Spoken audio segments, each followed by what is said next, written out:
కర్ణుడు చనిపోయిన తర్వాత మన దుర్యోధనుడికి మొత్తం నమ్మకాన్ని కోల్పోతాడు. కర్ణుడు తనని మోసం చేశాడని చాలా దుఃఖిస్తాడు. అయితే శకుని మన కర్ణుడికి అంత్యక్రియలు నిర్వహిస్తున్న పాండవుల దగ్గరికి వెళ్తాడన్నట్టు. వెళ్ళి కృష్ణ, ఇంకా కర్ణుడు చనిపోయాడు, భీష్ముడు, ద్రోణాచార్యుడు అందరూ చనిపోయారు. అయితే ఇంకా విజయం మీదేనని అనుకుంటున్నారా? అయితే మీరు విజయం మీదేనని అనుకుంటే నాతో ఒక్కసారి జూదమాడండి. చివరగా మీరు గెలిస్తే మీరు విజయం సాధించినట్టు, నేను గెలిస్తే మేము విజయం సాధించినట్టు అని చెప్తాడు. అయితే కృష్ణుడు జూదమాడడానికి ఒప్పుకుంటాడు. కానీ దాంట్లో పనంగా పంచపాండవులను పెట్టొద్దు, దుర్యోధనుని కూడా పెట్టొద్దు. ఒకవేళ నేను గెలిస్తే మీరు అగ్నిస్నానం చేయాలి, మీరు గెలిస్తే నేను అగ్నిస్నానం చేస్తాను. దీనికి ఓకే అయితే మీరు పాచికలతో నాతో ఆడండి అని చెప్తాడు. అయితే మన కృష్ణుడు పాచికలతో జూదం ఆడడానికి శకునితో ఒప్పుకుంటాడు. ఇంకా ఇద్దరు కలిసి జూదం ఆడతారన్నట్టు. అయితే మొదటి ఆట మన కృష్ణుడు శకునికి వదిలేస్తాడు. నువ్వే ఆడు శకుని, మొదటి ఆట అని చెప్తాడన్నట్టు. అయితే పాచికలు కూడా తనే వేస్తూ ఉంటాడన్నట్టు.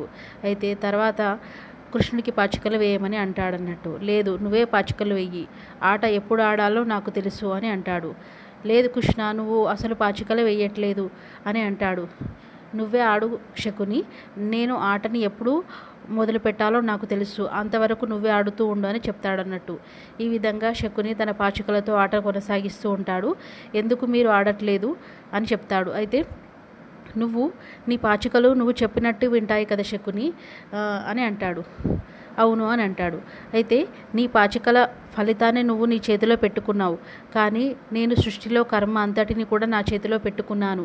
నీకు పాచికలు ఎప్పుడు ఆడాలో తెలియదు, అయితే కర్మ ఎప్పుడు చేయాలో కూడా నీకు తెలియదు. నువ్వు ఫలితాన్ని మాత్రమే ఆచరిస్తావు. కర్మయోగిగా నువ్వు ఉండలేవు. అంటే కర్మను ఆచరించాలి, కానీ ఫలితాన్ని మాత్రం ఆశించరాదు. ఆ విధంగా బతకడం నీకు తెలియదు. ఫలితాన్ని నీవు చేతిలో పెట్టుకోవాలని అనుకుంటున్నావు అని అంటాడు. కృష్ణ, నీకు విజయం పైన ఆనందం లేదా అని అంటాడు. లేదు, నాకు విజయం పైన ఆనందము లేదు, అపజయం పైన భయము కూడా లేదు అని అంటాడు. అయితే మరి ఇంకా ఈ విధంగా కృష్ణుడు జూదమాడుతూ ఎవరు అంటే దుర్యోధనుడు తన తల్లి దగ్గరికి వెళ్ళాలి అన్నట్టు. ఎందుకంటే గాంధారీదేవి తన తపోశక్తి ద్వారా తన పుత్రుడికి ఘోరమైన తపస్సుతో అంటే చాలా దివ్యశక్తిని ఇవ్వాలని అనుకుంటుంది. అయితే కృష్ణుడు దుర్యోధనుడు బట్టలు మార్చుకున్న స్థలానికి వెళ్ళి, ఏమిటి దుర్యోధన, ఈ విధంగా బట్టలు లేకుండానే తల్లి దగ్గరికి వెళ్తావా? ఈ విధంగా వెళ్ళడం ఎంత పాపం చుట్టుకుంటుందో తెలుసా నీకు? నీ మాత దగ్గరికి నువ్వు బట్టలు లేకుండా వెళ్తే నీకు జీవిత పర్యంతము తల్లి యొక్క పాపము నీకు చుట్టుకుంటుంది. ఇంకా నీకు వదిలేస్తున్నాను. అయితే ఈ పని నువ్వు యుద్ధానికి ముందే చేసి ఉండొచ్చు కదా. ఈ దివ్యశక్తిని మీ తల్లి నుంచి నువ్వు ముందే పొంది ఉండొచ్చు కదా. నీకు ఎలా నువ్వు ఇలా ఆలోచించావు అని అంటాడు. అది కూడా నిజమే కదా దుర్యోధన, అప్పుడైతే ఏంటి, నేను ఇప్పుడే పొందుతాను అని దుర్యోధనుడు అంటాడు. ఈ విధంగా మన దుర్యోధనుని కృష్ణుడు వెంబడిస్తూ, చూడు దుర్యోధన, నువ్వు ఎలాగో దివ్యశక్తిని మీ తల్లి దగ్గర నుంచి సంపాదించుకుంటున్నావు. అయితే పాపము చుట్టుకుంటే ఆ దివ్యశక్తి పోతే చాలా కష్టము. మళ్ళీ నువ్వు దివ్యశక్తిని పొందిన తర్వాత ఈ పాపము చుట్టుకొని నువ్వు యుద్ధంలో గెలవకపోతే మళ్ళీ దానివల్ల లాభమేమీ ఉండదు. నీ నిర్ణయాన్ని నీకే వదిలేస్తున్నా అని చెప్పేసి అటు నుంచి కృష్ణుడు వెళ్ళిపోతాడు. అది కూడా నిజమే కదా, నా తల్లి దగ్గరకు నేను వెళ్తే ఎలా అని చెప్పేసి మన దుర్యోధనుడు ఒక ఆకుని చుట్టుకొని, అంటే నడుము కింది భాగంలో ఆకుని చుట్టుకొని తల్లి దగ్గరికి వెళ్తాడన్నట్టు. ఇటు శకుని మన కృష్ణుడితో ఆట కొనసాగిస్తూ ఉంటాడన్నట్టు.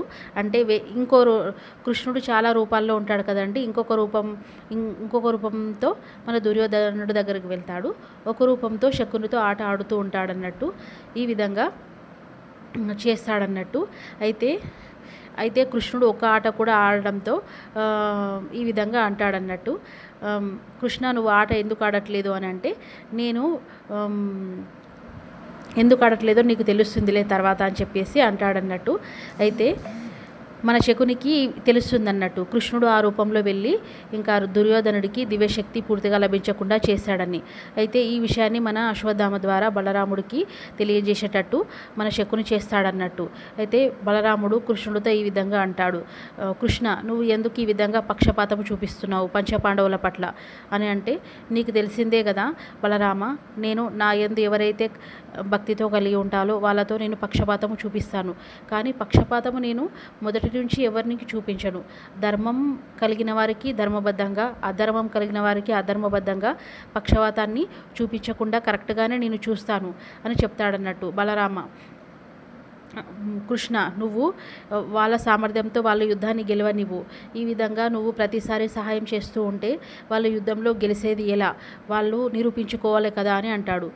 అది కూడా చెప్పేది నిజమే కదా అని అనుకుంటాడు.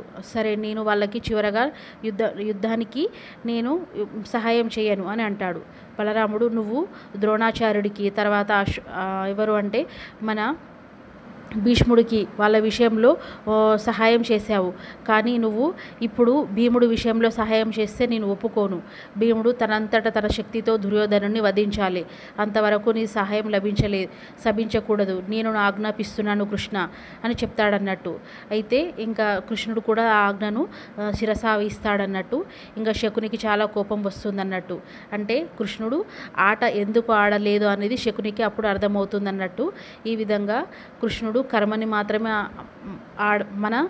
నిర్వహించాలి, ఫలితాన్ని ఆశించకూడదు అనే నీతిని శకునికి బోధించినా కూడా అర్థం కాదన్నట్టు. శకుని కర్మఫలాన్ని అంటే విజయాన్ని పొందాలని అనుకుంటాడు, కానీ మన కృష్ణుడు కర్మని సరి అయిన పథంలో నడిపించి విజయాన్ని పొందాలని అనుకుంటాడన్నట్టు. ఈ విధంగా దుర్యోధనుడు తన తల్లి దగ్గరికి వెళ్ళిన తర్వాత తన తపోశక్తి ద్వారా తన శరీరం ఒక కవచమై దివ్యశక్తి అయి మళ్ళీ అంటే ఆ శరీరానికి దివ్యశక్తి లభిస్తుంది అన్నట్టు. ఇంకా తన శరీరం ఒక కవచంలా, గట్టి కవచంలా మారిపోతుంది. ఇంకా ఎవ్వరూ కూడా ఆ శరీరంపై గాయం కలిగించిన వాళ్ళే ఓడిపోతారు తప్ప ఈయనకేమి కాదు. అలాంటి కవచంలా ఈయన శరీరం అనేది చాలా దృఢంగా బలంగా తయారవుతుందన్నట్టు. ఇంకా ఒక వీరుడులాగా మన దుర్యోధనుడు 18వ రోజు యుద్ధానికి సిద్ధమవుతాడన్నట్టు. ఇంకా 18వ రోజు యుద్ధం అనేది ఆ రోజు మొదలవుతుంది. చూస్తున్నారు కదా, మన బలవంతుడై తిరిగి వచ్చిన దుర్యోధనుడు ఆ రోజు యుద్ధానికి సిద్ధమవుతాడన్నట్టు. అయితే అతని నడుము కింది భాగము ఆకుతో చుట్టూ ఉండడం వల్ల అక్కడ దివ్యశక్తి ఉండదన్నట్టు. శకుని అడుగుతాడన్నట్టు, యుద్ధానికి సిద్ధమే అని. అవునని అంటాడు. అయితే శకుని ప్రాణాలు సహదేవుడు తీస్తారని ప్రతిజ్ఞ చేసి ఉంటాడన్నట్టు. అయితే ఈ విధంగా 18వ రోజు యుద్ధము అంటే చివరి రోజు యుద్ధం మొదలైన తర్వాత శకుని, సహదేవ, నువ్వు నాతో యుద్ధం చేయొద్దు, నేను కేవలం మేధావిని, నాతో ఎలాంటి యుద్ధం చేసే సామర్థ్యం లేదు కనుక నువ్వు నన్ను చంపవద్దు. కావాలంటే నన్ను ఒక సభలో ప్రవేశపెట్టండి, నేను నా తప్పొప్పులను ఒప్పుకుంటాను, కానీ మీరు మాత్రం నన్ను చంపవద్దు. ఒక యుద్ధంలో నేను యోధుడునా ఏంటి మీరు నన్ను చంపడానికి? నాకు ఎలాంటి సామర్థ్యము లేదు, కాబట్టి మీరు నన్ను చంపవద్దు. కావాలంటే నా చేతిలో ఎలాంటి ఆయుధాలు కూడా లేవు, చూసుకో అని అంటాడు. అయితే మన ఎవరు అంటే నకులుడు ఒక ఆయుధాన్ని తన చేతిలో పెడతాడన్నట్టు. అయితే మన శకుని వెంటనే అదేమిటి అంటే ఆ ఆయుధాన్ని విరగొట్టేస్తాడన్నట్టు. చూడు, నా ఆయుధం కూడా నా దగ్గర లేదు, అయితే అందుకని మీరు నా పైన దండయాత్ర చేయవద్దు అని అంటాడన్నట్టు. ఇంకా మన దుర్యోధనుడు తపోశక్తి ద్వారా దివ్యశక్తిని కలిగి ఉంటాడు కాబట్టి భీముడితో ఒక విపరీతమైన విధ్వంసం సృష్టించేలా యుద్ధం చేస్తూ ఉంటాడన్నట్టు. ఇంకా శకుని మన నకులుడి చేతిలో ఆటబొమ్మల అటు ఇటు తిరుగుతూ అటు తప్పించుకోలేక ఇటు చనిపోలేక నరకాన్ని అనుభవిస్తూ భయపడుతూ ఇంకా ఒక ఎలుక పిల్లల అటే రణభూమిలో తిరుగుతూ ఉంటాడన్నట్టు. అయితే అశ్వత్థామ మన ఎవరిని అంటే శకుడిని కాపాడడానికి ప్రయత్నిస్తాడు, కానీ అర్జునుడు అశ్వత్థామను అడ్డుకుంటాడన్నట్టు. అయితే ఈ విధంగా అశ్వత్థామను అడ్డుకోవడం ద్వారా నకులుడు ఇంకా మన శకుడిని చంపడానికి ప్రయత్నిస్తూ ఉంటాడన్నట్టు. అటు అటు ఎవరు అంటే నకులుడు, ఇంకా మధురరాజు అంటే ఎవరు కారు తన తల్లి మాద్రి యొక్క అన్నను చంపడానికి ప్రయత్నిస్తాడు. కానీ మధురరాజు లేదు నకుల, నువ్వు నాకు సొంత మేనల్లుడు అవుతావు కాబట్టి నువ్వు చంపరాదు అని అంటాడు. అయితే మన ధర్మరాజు మధురరాజును చంపేస్తాడన్నట్టు, అంటే మాద్రి యొక్క అన్న అన్నట్టు. అయితే మేనమామ నేను చంపేస్తున్నానని చెప్పేసి మన ధర్మరాజు మధురరాజును చంపేస్తాడు. అయితే శకుని మరణం అనేది మన సహదేవుని చేతిలో ఉంటుందన్నట్టు. అశ్వత్థామ అటు శకునిని రక్షిస్తూ ఉంటాడన్నట్టు. అయితే మన అర్జునుడు అశ్వత్థామను అడ్డుకుంటాడన్నట్టు. అయితే ఈ విధంగా పంచపాండవులు అందరూ కలిసి మన శకునిని అటు ఇటు తిప్పుతూ ఉంటారన్నట్టు. అంటే శకునిని ఈ విధంగా గాయపరిస్తే మన దుర్యోధనుడిది బలం అనేది తగ్గుతుంది, ఇటు కాన్సన్ట్రేషన్ మల్లుతుందని చెప్పేసి మన భీముడిని విపరీతంగా కొడతాడు. అయితే భీముడు పడిపోతాడు. అయితే శకునిని ఒక ఆట బొమ్మలా వీళ్ళందరూ కలిసి ఆడుకుంటారన్నట్టు. మన దుర్యోధనుడు శకుని దగ్గరికి వచ్చి కాపాడడానికి ప్రయత్నిస్తాడు. కానీ ధర్మరాజు, నకులుడు, సహదేవుడు, తర్వాత అర్జునుడు ఈ విధంగా శకునిని ఒక ఆట బొమ్మలా ఆడుకుంటారన్నట్టు. అటువైపు నుంచి ఇటువైపు, ఇటువైపు నుంచి అటువైపు విసిరేస్తారు. అయితే మన దుర్యోధనుడు ఎంత పట్టుకోవడానికి ప్రయత్నించినా కూడా నా శకుని దొరకడన్నట్టు. ఈ విధంగా తనని కాపాడే ప్రయత్నంలో భీముణ్ణి వధించడము అనేది ఆయనకు కుదరదన్నట్టు. ఎందుకంటే ఇటు తన మామని కాపాడుకోవడం తన కర్తవ్యం కాబట్టి. అయితే అటు ధర్మరాజు మన అశ్వత్థామతో కూడా యుద్ధం చేస్తాడు. తర్వాత ఇంకా ఎవరు అంటే మధురరాజును చంపేస్తాడు. తర్వాత ఈ విధంగా మధురరాజు చివరగా ఒక మాట చెప్తాడన్నట్టు, చూడు ధర్మరాజా, నేను నీ చేతులలో మరణించినందుకు నాకు స్వర్గం ప్రార్థిస్తుంది. కానీ మన దుర్యోధనుడికి విపరీతమైన తపశక్తి ద్వారా దివ్యశక్తి లభించింది. మీరు దానికి ఏదైనా ఒక ఆలోచన చేయండి అని అంటాడన్నట్టు. అయితే ధర్మరాజు కూడా ఎలాగైనా సరే శకునిని మనము ఇలా చంపేస్తే అతని శక్తి నశింపవుతుందని చెప్పేసి ఇంకా నకులుడు చివరగా మన శకునిని చేతిలో చనిపోతాడన్నట్టు. ఒక కత్తితో మన సహదేవుడు చంపేస్తాడన్నట్టు. నకులుడు, సహదేవుడు, ధర్మరాజు అందరూ కూడా అతనితో బీభత్సంగా ఒక ఆట ఆడుకొని చివరగా సహదేవుని చేతిలో మన ఎవరు అంటే శకుని చనిపోతాడు. అయితే భీముడితో ఘోరమైన యుద్ధాన్ని చేస్తూ ఉంటాడు మన దుర్యోధనుడు. ఈ విధంగా అతను యుద్ధం చేస్తూ ఉంటే అతనికి భీముడికి ఎంత కొట్టినా కూడా మన దుర్యోధనుడికి అసలు దెబ్బనే తగలదు. ఏమి చేయాలో అర్థం కాదన్నట్టు. ఇంకా మన ఇటు సైన్యం అటు సైన్యం మొత్తం కూడా చనిపోతారు. చివరగా మన భీముడు ఇంకా దుర్యోధనుడు ఇద్దరే ఉంటారన్నట్టు. భీముడు దుర్యోధనుడిని చంపేస్తే ఇంకా యుద్ధం అనేది ఆగిపోతుంది. అయితే భీముడు ఎలాగైనా సరే నా ఊపిరి ఆగిపోయినా సరే నేను నిన్ను చంపేస్తాను, ఖండాలుగా నరికేస్తానని చెప్పేసి అంటూ ఉంటాడు. అయితే భీముడు మాత్రం ఇంకా ఏం చేయాలో అర్థం కాక ఎంత కొట్టినా అర్థం కాదు. అయితే నకులుడు చెప్తాడు, అతని మస్తకంపై కొట్టు అని అంటాడు. మన ధర్మరాజు లేదు, అతను బాగా గర్వంతో ఉన్న ఒక హృదయం లేని వ్యక్తి కాబట్టి, అతని బలహీనత హృదయంలో ఉంది కాబట్టి అతని ఎదభాగంలో కొట్టు అని అంటాడన్నట్టు.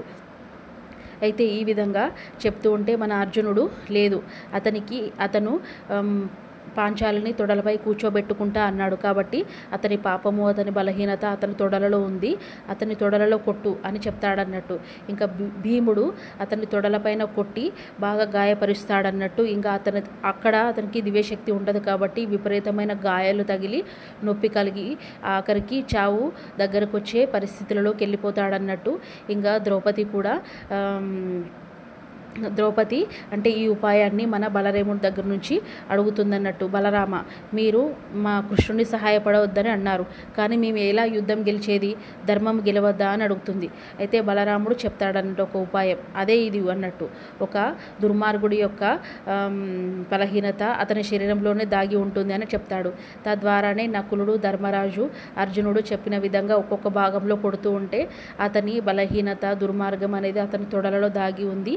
ఒక స్త్రీని అవమానించడంలో అతను ముందుంటాడు కాబట్టి అతని బలహీనత, అతని అధర్మం మొత్తం అక్కడే దాగి ఉంది కాబట్టి అతని చేతులలో ఇంకా మన భీముడు అతన్ని వధిస్తాడన్నట్టు. మన కృష్ణుడు అక్కడికి వస్తాడు. అయితే పంచపాండవులందరూ కలిసి ఇంకా వెళ్తూ ఉంటారన్నట్టు. ఏంటి అంటే విజయం లభించిందని అంటే మన దుర్యోధనుడు ఆల్మోస్ట్ ఆల్ చనిపోవడానికి దగ్గరగా ఉంటాడు.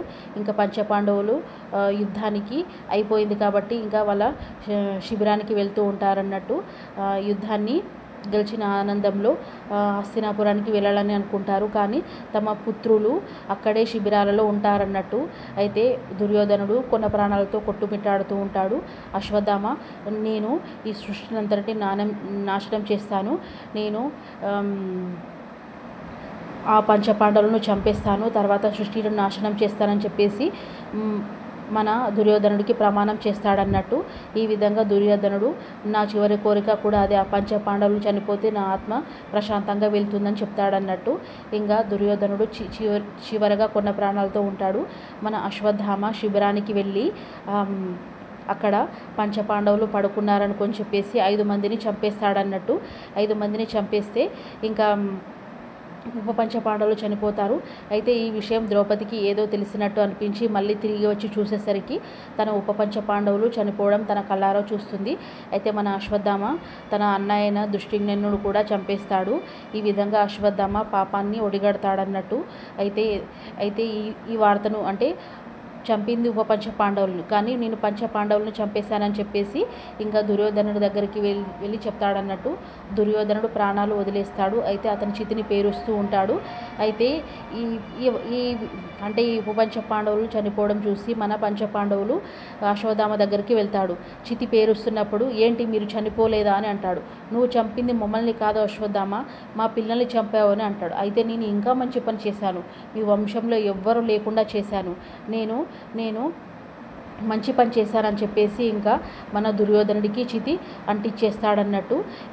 ఈ విజయం అనేది మీకు చేకూరరాదు అని చెప్పేసి తెలివి లేకుండా బ్రహ్మాస్త్రాన్ని ఉపయోగిస్తాడన్నట్టు. అంటే మీరు విజయము పొందినప్పటికీ ఈ భవిష్యత్ అనేది ఉండకుండా చేస్తానని చెప్పేసి మన అశ్వత్థామ బ్రహ్మాస్త్రాన్ని ఉపయోగించి నేను సృష్టినంతటిని నాశనం చేస్తాను, భవిష్యత్ అనేది మీకు లేకుండా చేస్తాను, విజయం లభించినప్పటికీ కూడా మీకు ఈ ఆనందం లేకుండా చేస్తానని చెప్పేసి, నాకు తండ్రి లేడు, నా స్నేహితుడు మరణించాడు, ఇంకా ఈ భూమి మీద నాకు మరణం లభించకున్నా పర్వాలేదు, నేను ఇక్కడే ఎలాగైనా సరే సృష్టితో పాటు చనిపోతాను, నాకు చావు అంటే భయం లేదు, మరణం అంటే భయం లేదు అని చెప్పేసి అశ్వత్థామ ఈ విధంగా పంచపాండవులతో మాట్లాడతాడన్నట్టు.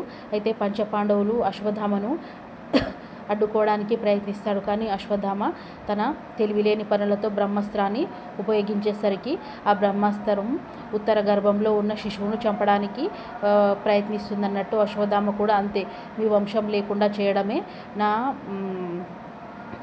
అదేమిటి అంటే నా గోల్ అని అశ్వత్థామ అంటాడు. అయితే చివరగా ఆ బ్రహ్మాస్త్రము ఉత్తర గర్భంలో అంటే సృష్టినంతటి నాశనం చేయడానికి ప్రయత్నిస్తుంది.